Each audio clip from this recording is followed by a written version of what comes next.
চারিকে নিয়ে স্টেশন চত্বর থেকে নিচে নামতেই সামনে দেখতে পেলাম একটা গোটা গোটা অক্ষরে কাঁচা হাতের লেখা সাইনবোর্ড।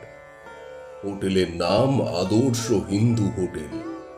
অগত্যা সেদিকেই এগিয়ে গেলাম দুজনে। হোটেলে খদ্দের পাতি নেই। একটা মধ্যবয়স্ক মাঝারি গড়নের শ্যামবর্ণের লোক হাতে লোহার শিক নিয়ে গুলের আঁচ খুঁচিয়ে দিচ্ছে। আমাদের সেদিকে এগিয়ে যেতে দেখেই উনি শুকনো মুখে হাসি টেনে বলে উঠলেন, তাহলে বুঝতে পারছেন তো কি আসতে চলেছে আগামী 29শে নভেম্বর, অর্থাৎ আপনাদের এই রাজপ্রতাপের ঠেকের ঠাকুর মশাই অর্থাৎ তারানাথ, তার জন্মদিনের দিন। একটি এই বছরের অন্যতম সেরা গল্প আসতে চলেছে শুধুমাত্র রাজপ্রতাপের ঠেকে 29শে নভেম্বর ঠিক দুপুর 1:30টার সময়। তাই চোখ রাখতে ভুলবেন না রাজপ্রতাপের ঠেকের উপরে।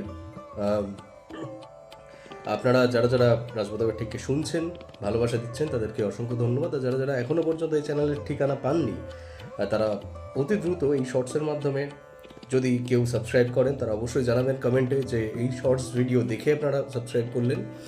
এবং আমি চাইবো খুব শীঘ্রই 29 তারিখটা আসুক এবং এই বছরের অন্যতম সেরা প্রেজেন্টেশন আমার বর্জ্যের দিন আপনাদের যাতে আমি দিতে পারি। গল্পটি কেমন লাগবে বা কেমন লাগলো আপনাদের শুনতে অবশ্যই জানাতে ভুলবেন না, এবং আপনারা কতটা এক্সাইটেড এই শর্টস ভিডিওর কমেন্টে আপনারা জানান। অসংখ্য ধন্যবাদ।